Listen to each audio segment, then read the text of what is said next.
What is your favorite type of bean? For me, it has to be a kidney bean, I think. Hi, hello, and welcome back to another Onkruid video. Welcome back to another Soulstone Survivors video, where we will go into the next chapters, the next character's new upgraded weapon. Heart-seeking rifle, precise shot, fires the shot in the direction you are aiming at, piercing through enemies in a line, causing damage and applying bleed. Alright, sounds pretty straightforward, sounds interesting. Let's head straight into a little fighting arena sequence with this guy. Do we have the right build? Singular focus? Ah, sure, that's all fine. Let's go for the final map. A little curses, just like a little sprinkle of curses in there, you know, to make it a bit more interesting, but nothing too crazy. Curse level 4? Yeah, curse level 4 should be fine. I think we are able to achieve victory on curse level 4, if I'm not mistaken. There we go. Beautiful. Alright, it's been a while since I've played with the Houndmaster. So it is a precise shot. I think it deals an immense amount of damage, that's for sure. But it does recharge quite slowly. Whereas normally most other primary skills in games like this, and especially in this game, in Soulstone Survivors, actually fire rather quickly most of the time. So it's a nice little change up. I feel like whenever we had... Oh, multicast is so good, because I was just going to talk about... We already had a couple of experiences where we fired multiple precise shots right from the start. But I think that was just my rune right here, my multicast mastery applying. I don't think it has any inherent multicast chance, so we got a bit lucky at the start. But now we already have some more multicast, and I think that is like really an essential part of this build probably. Let's go for ballistas. We have rarely ever used that ability, I think. It's gonna be interesting. Turns this into kind of like a tower defense. We're playing Clash of Clans right now. Is Clash of Clans really tower defense? I don't know. I think maybe like one of their spin-off games is probably definitely tower defense game. But Clash of Clans itself, something different. Legendary multicast for the precise shot. I think I know which ability we are definitely keeping until the end. That's right, precise shot. Multicast is absolutely fine. I think we are also definitely looking for some cast time reduction. Explosive shot and frag shot are I think both things we want, because they kind of line up nicely with the projectile build in combination with then the single ballista ability maybe. Heartbreak orbs, we unlocked that by unlocking the latest achievement in the special event. Launches orbs that move in a curved line forward, causing damage and applying bleed. Let's see how it looks. We might replace it in the future, but there we go. We have our graphic settings turned down a bit low, of course, so that's why you can hardly see them, but it seems like they actually travel quite the distance, and they seem to be quite a potent ability. Let's head over to this tower at the bottom and make sure we get rid of that as quickly as possible. Some attack speed for a precise shot is very welcome, of course. And all in all, I think so far, no troubles to be experienced here. Things still looking very interesting, very easy. I think we just upgraded our explosive shot instead of the precise shot. They look quite similar, but that's fine. I guess that just means that we will retain the explosive shot as well. And now we even have 2 explosive shots already. Damage increase applies to one of them, not both. Something I had a misconception about for a long time. I thought if I would now pick an upgrade for explosive shot, it would automatically apply to all of them, but that is not the case. I guess from a balance point of view, that is probably like the best decision. From a having fun point of view, I think it would be cool if like you could hack the system like that a little bit, and it would make the singular focus ability even stronger than it already is, or than it already can be, because it's not automatically strong. I think you need to find like the right ability that really benefits from having multiple iterations on your taskbar. And I think, to be blunt with you, explosive shot is not actually one of those abilities. Cause a large arrow to hit the target position, dealing a lot of enemies, applying stun and bleed. Sounds very interesting. Let's get rid of the lesser upgraded explosive shot to see what this ability is all about. That's it, right? Yeah. Alright, so that's quite a large area. Of course, that's quite a large cooldown, but I think if we can actually hit that on bosses and stun them and apply bleed, it's gonna be nice. It's gonna be potent. It's gonna be beneficial for us. How have you guys been doing? It's Wednesday today. Well, no, it's Tuesday today. What the fuck am I talking about? It's Tuesday today. I have to go into work in an hour or two for one client, potentially 2 clients, but the other client never told me whether they would actually come or not, so that's still a bit of a question, a bit of a mystery. which is quite annoying, of course, and more clients seem to be doing that lately, or at least I've had 2 of those experiences in the last week, where I guess I could also just be even more active in asking them like, hey, are you gonna come? Is this moment okay for you? I didn't call them, I just sent a bunch of emails, but maybe calling them is like the better approach. Either way, I have one client from 2 until 3 together with one of my colleagues, a client of whom we presume, and it is just in general presumed, that there is an autism spectrum disorder coming into play. Threshing blasts. Going in front of you that applies bleed and hemorrhage. I'm sorry, Ballista, you were fun for a while, but I want to see this ability in action as well. I think some area upgrades will also have never hurt nobody now that we have some of these abilities. Moving faster is also always welcome.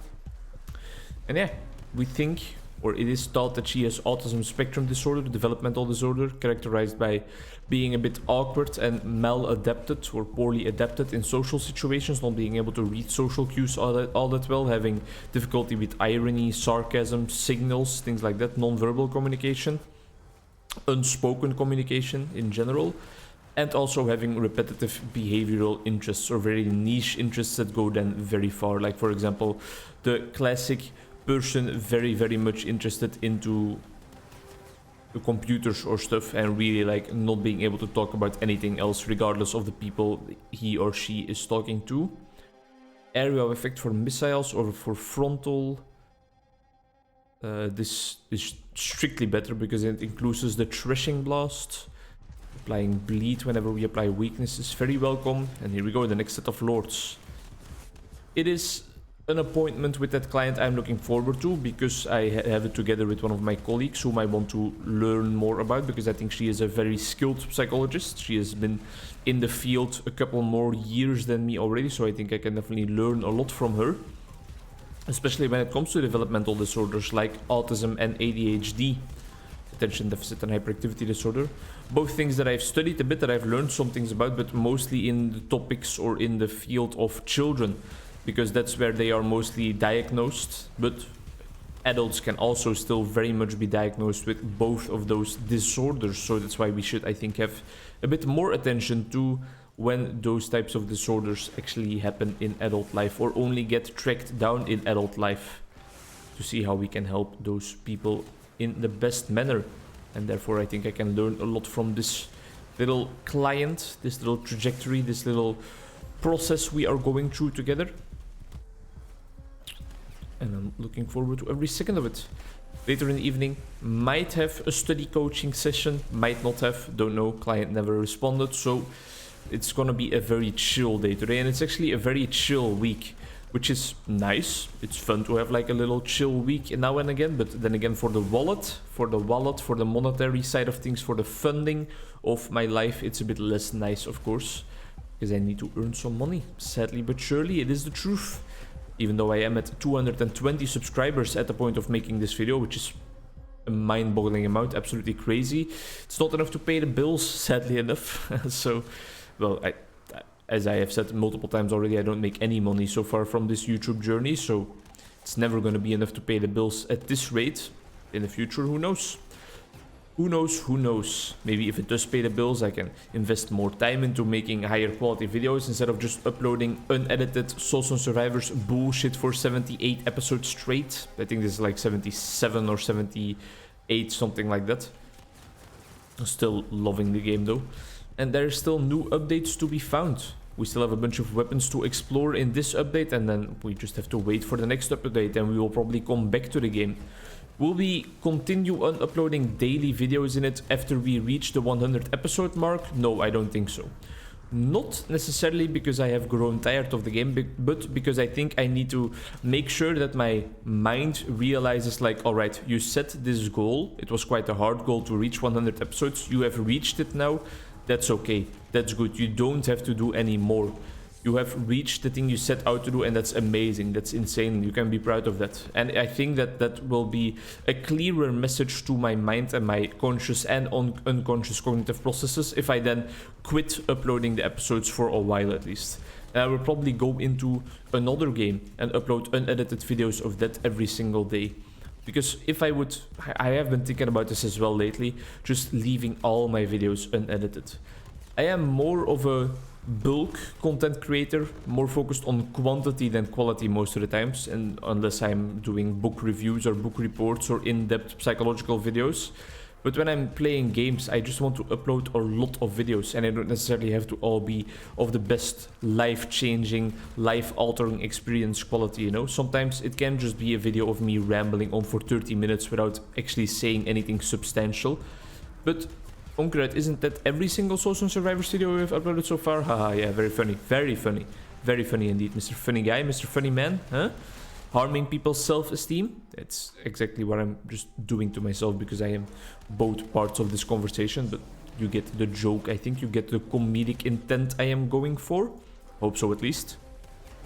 It's always a bit hard to kind of, what should I say, interpret certain jokes from people that you don't know in real life, or from people that you don't speak to all that often, because finding out what somebody's branch of humor is and what in that person's mind is a joke, and what constitutes a good joke and what isn't, or what doesn't constitute a good joke, that can be difficult to realize, because, especially because more often than not, jokes and humor often include like misleading things, sarcasm, being a little bit dishonest, or maybe exaggerating things a whole lot. And if you don't know the person all that well, it's quite hard to realize the distinction between what they are really seriously trying to say to you and what is just a joke, what's just like a little prank, you know? We do a little trolling around here. But I think that's also the beauty, finding that out in someone or about someone. I think that's when you learn like almost the most about the person, by the type of humor they employ, the type of jokes they make. Do they, for example, go into the dark humor side of things? Can they laugh with everything? Or are they very easily offended and maybe more part of like cancel culture, where you have to be very, very careful and very specific about your jokes to not offend entire groups of the population? I think I've been thinking about this lately. I think I'm more on the first side of things with the dark humor, and everything should be joked about, or at least I used to be. But lately, and I don't know what it is, I don't know if it's like the YouTube journey, I don't know if it's me being a clinical psychologist and talking to people about sensitive subjects, I don't know if it's just living in cancel culture, because I definitely am, or I definitely have lived through the main peak of cancel culture, but I've started to worry more and more about certain types of humor, certain types of jokes, especially like misogynistic and racist jokes. It's something I used to dabble into, I'm not afraid to say it. It's just, I think that humor needs to exist around everything. And the racism was not only against other races, it was also against just my own Caucasian race. But I think that's a whole nother discussion. But I think that humor related to white people is more often than not just like, haha, lighthearted, blah, blah. And humor related to other ethnicities is more often just immediately more offensive, like by definition, or just by the content of the jokes. Either way, I digress. Lately, I've been more and more kind of really paying attention to what I say, and make sure that I don't make too many jokes about females, about being feminine, about not having rights when you're a female, because I think that I want, maybe it's because of my line of work and because of the recent contexts I have been in, like looking for jobs and stuff, I have just been meeting so many new people that I want to ease into my real personality of making those messed up jokes a bit more and just having messed up remarks about almost anything. Maybe I'm just like tempering myself a little bit, taking the time to adapt to the new context and only then showing my true colors. It's also a possibility. Either way, I've just been a bit slower in my speech, a bit more thoughtful, a bit more thought out, and not immediately just going into crazy Holocaust jokes or things like that. That is, of course, not something to joke about at all, unless if you ask me what is the name of a German roller coaster and I ask you the Holocaster. Alright, you didn't hear that from me.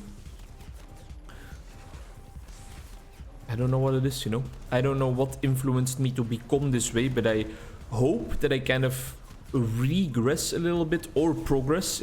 I don't know how you would describe it, into a bit more of my real sense of humor, or what I used to find funny earlier. And being able to say it, being brave enough and bold enough to say it, to speak of it out loud, because I think you guys subscribed for me as like my real personality and just being my complete personality, not me with a filter, not your boy Onkruid with like a little screen in front of him, not your boy Onkruid that is thinking about what he is saying. No, you're subscribed for the unedited, unadulterated, raw, uncut Soulstone Survivors videos with the hottest takes on the platform, you know? I don't think I have that many hot takes. I think I'm kind of a well-adjusted member of society in most fronts, but either way, you know what I'm talking about, right? Not censor myself too much, really just say whatever comes to mind, the first thing that comes to mind. Don't filter myself, don't buffer myself, just show the real me, show the real inner workings of my mind without like closing the tap ever, or without kind of lessening it down, dumbing it down, without diminishing the impact of the things I say. Just keep it a stack with you, keep it real with my homies, you know? And the thing I am also keeping it real about is that we successfully beat another run with another new weapon. A lot of fun, pretty cool weapon, nothing too crazy, but fun to play with nonetheless. There we go. And I believe that we are really getting close to the magic number. 98.9%, just 1.1% remaining. Thank you very much for watching, and I hope to see you in the next one as well. Bye-bye.